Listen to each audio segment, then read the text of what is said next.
Okay, so anyway, I was saying before I got cut off there that the thing with Uncle Tom's Cabin is we have to study it because it was so groundbreaking. In fact, it actually outsold copies of the Bible. When it was being printed, the printing presses were literally running 24 hours a day. It was in such high demand, so it definitely changed people's point of view of slavery. People who were living in the North, the point of view of slavery in the North for many, many people was that it was immoral. But again, when you make a personal story and people make a personal connection to time and the characters in the book, it becomes, I don't know, more real to them, I guess. And it does shake things up. So it is a groundbreaking thing that we have to study. And again, some people do not care for the book. And really what happened is it wasn't so much Harriet Beecher Stowe's writing as it was that the book was adapted then into film and minstrel shows and plays and different things where they sort of distorted her original message, and made Tom a character that sort of acquiesced to white people and sold out his fellow slaves. But if you read the book, in the novel, he's not really like that. I think other people,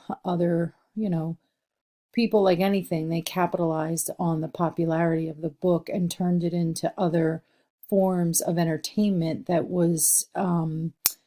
took away from Stowe's original intention, and that's a shame that that happened. And so when people hear the term Uncle Tom's Cabin or hear the title, oftentimes what people think of is the what it had become. And I think if Harriet Beecher Stowe were around, she would be upset by that, because that wasn't the original way she wrote the character.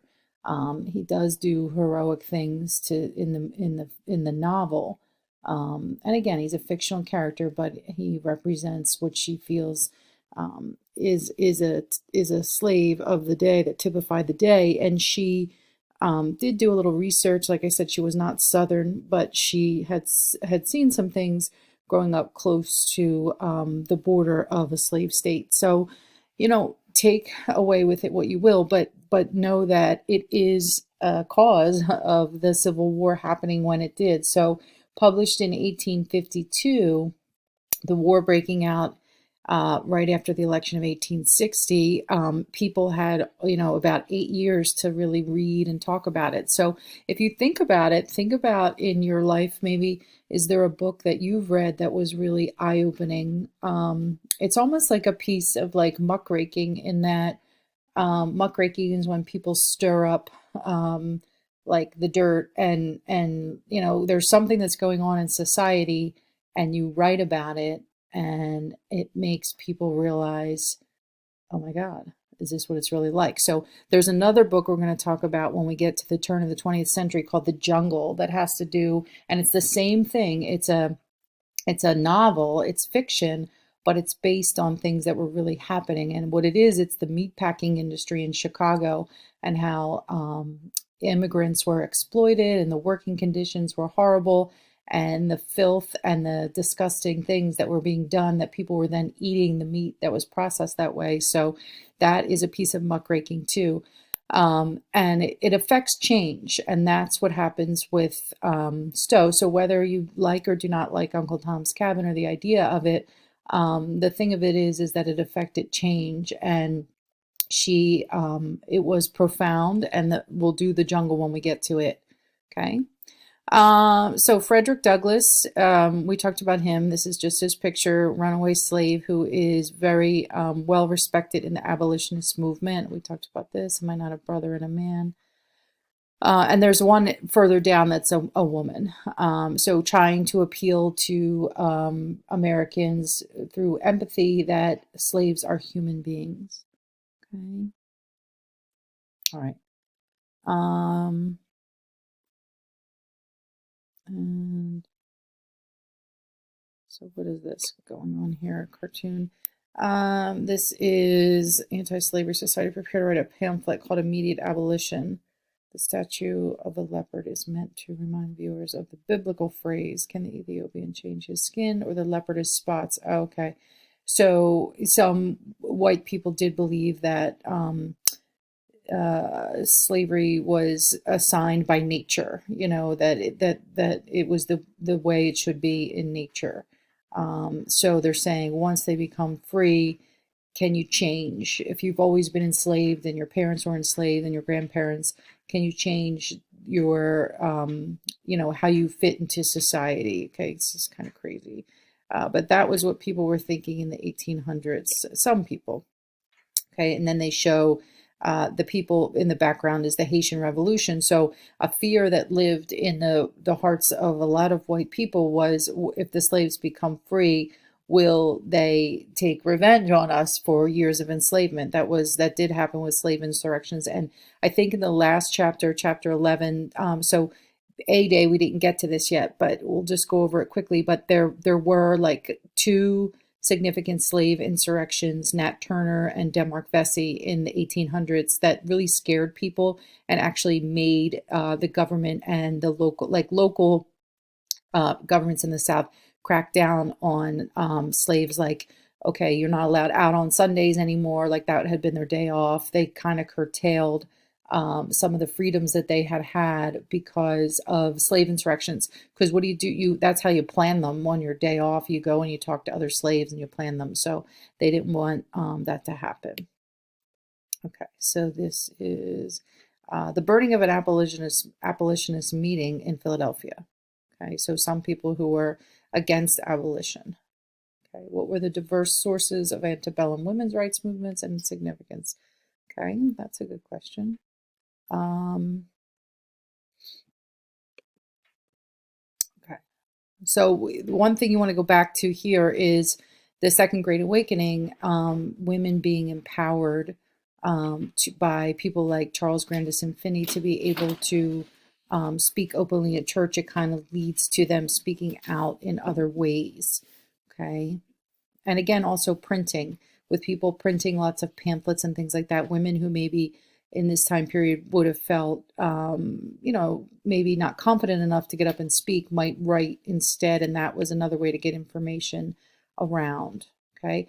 Oh, and this here mentions in the notes here, it mentions the Grimke sisters. There were these families. First of all, the Quakers are super into equality. Like they don't believe that anybody is better than anybody, regardless of gender, race, religion, ethnicity, socioeconomic standing, or anything like that. So a lot of Quakers in the North that had a movement going on, and these Grimke sisters were actually from the South.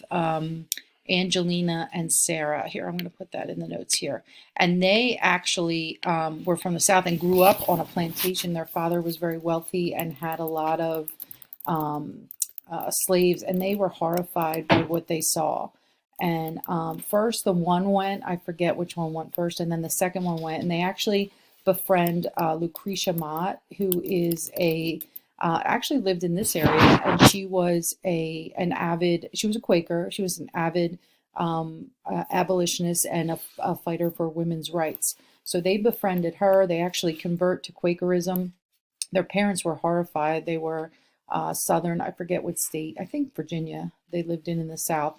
And their parents pretty much like disowned them. And they were like, what do you mean you grew up with slavery? You grew up believing that there's a social hierarchy. They were embarrassed that their daughters were so free thinking at the time. So these ladies become very involved in both the women's movement and in the abolitionist movement. So they, they were really pioneers, and they were willing to give up their fortune, their family. Their family kind of like didn't want anything to do with them after that. Anyway, so there are people who you would mention maybe as being both abolitionists and pioneers in the women's rights movement. So I'm just looking to see what it says about them down here. What did I just do? The Grimke sisters, abolitionist doctrine. Yeah. Okay. Yeah, so this is all leading up to 1848 is the Seneca Falls Convention. I've mentioned this many times. Um, and that is the main contributor there is Elizabeth Cady Stanton. But all these ladies are the early um, women's rights fighters. Elizabeth Cady Stanton um, and Susan B. Anthony. But Elizabeth Cady Stanton is the one who she writes a piece called The Declaration of Sentiments. And sentiments are feelings, right? And it models the Declaration of Independence. And she says, you know, how Thomas Jefferson had said, he has done this, he has done that, he has taxed us without representation. He's talking about King George III. So she writes, Elizabeth Cady Stanton writes, you know, he has done this, he has done that. She's talking about man and men, like men in government and men in general, and what they've done to exclude women from politics.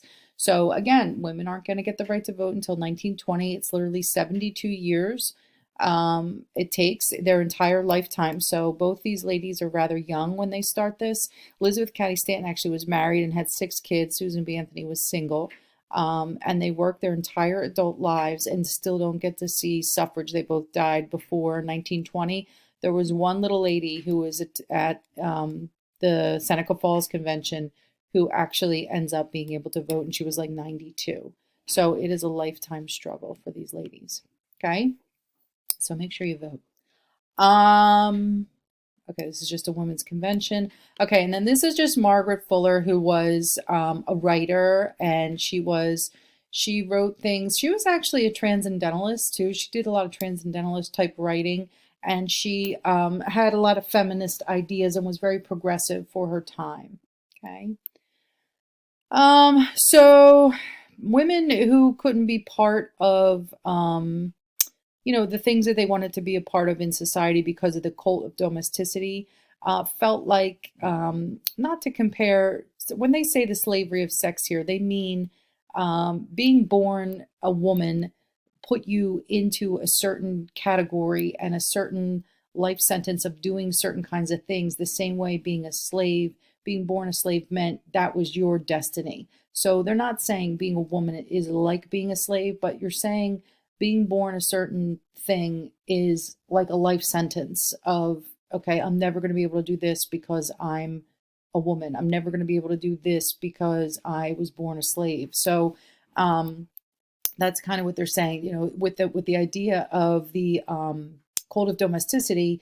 Women were expected to be in the home. That was their sphere. That was the place where they belong.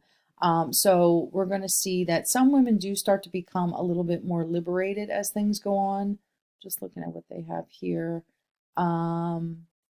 Yeah, so this is what, yeah, so that like women had to, also two girls, to use the comparison of slavery. Again, we know that these are free women, they're not slaves, of course. It's a loose comparison, but what they're saying is the master is your husband. You can't do your own thing. You have to, you're, he's your subordinate, or you know what I mean? Like you have to, it's almost like you can't be your own person. You have to have somebody in charge of you, the way things were back then for women. So that's kind of like what they were saying.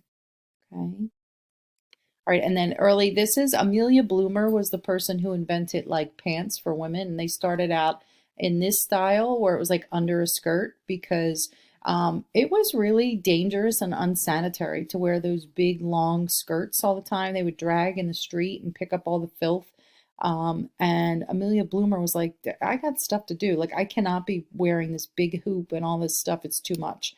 So she, of course, everyone scrutinized her and thought she was crazy, but that's the early beginnings. And women aren't going to start really wearing pants for a long time, but this was like cutting edge. I mean, I can remember my grandmother was born in 1907. She never wore pants a day in her life. Like it takes a long time for it to catch on, but. And then this is the female version of the thing I showed you earlier. Okay. All right. So I guess, am I going to have to do one? Oh, this is it. We're going to finish this in the next 14 seconds. So basically the abolitionist schism. So people who were in pushing for abolition, even within that group, there's going to be people who break apart. Some people want it immediate and some people not.